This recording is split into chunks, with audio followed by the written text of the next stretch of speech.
কি বহুতৰ মতে প্ৰেম এক সৰগীয় অনুভূতি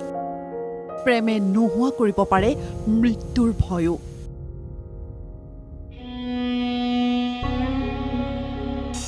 শুকুৰবাৰে অন্ত্যেষ্টিক্ৰিয়া সম্পন্ন হ'ব দুয়ো স্বামী স্ত্ৰীৰ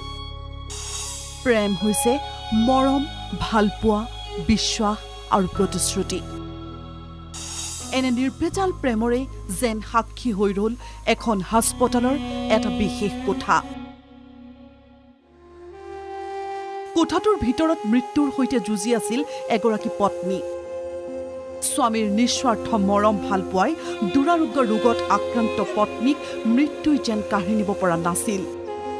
কিন্তু অৱশেষত জীৱনৰ চিৰন্তন সত্যকেই যেন আঁকোৱালি ল'বলগীয়া হ'ল এগৰাকী স্বামীয়ে স্বামীৰ সন্মুখতে নিথৰ হৈ পৰিল মৰমৰ পত্নী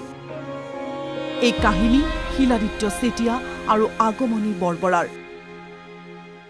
হাস্পতালৰ মৰ্গত নিজানে নিতালে শুই আছে IPS বিষয়াগৰাকী আৰু পত্নী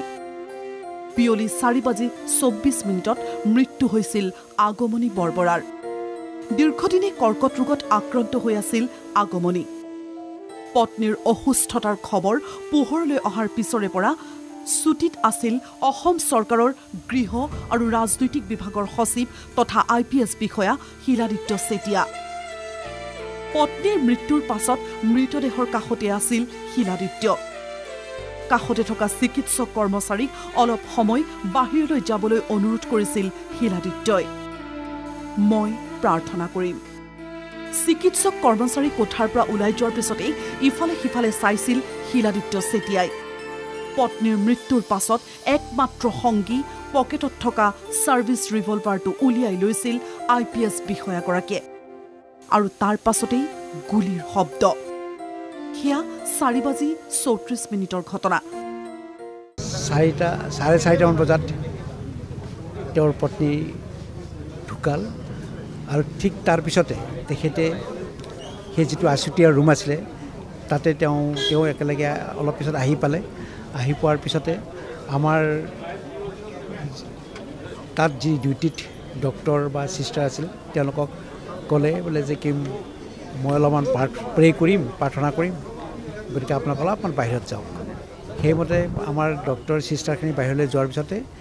তেখেতৰ নিজৰ মূৰতে গুলিয়ালে সতী সন্ততি নথকা সাহসী আৰক্ষী বিষয়াগৰাকীয়ে 1 মিনিটৰ বাবেও নাভাবিলে নিজৰ জীৱনটোৰ কথা ক্ষমতা ধন ঐশ্বৰ্য থাকিলেও যেন পত্নী আছিল সকলো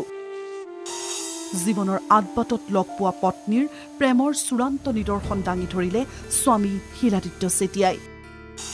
কিন্তু এনেদৰে নিজকে শেষ কৰি দিয়াৰ এই সিদ্ধান্ত জানো গ্ৰহণযোগ্য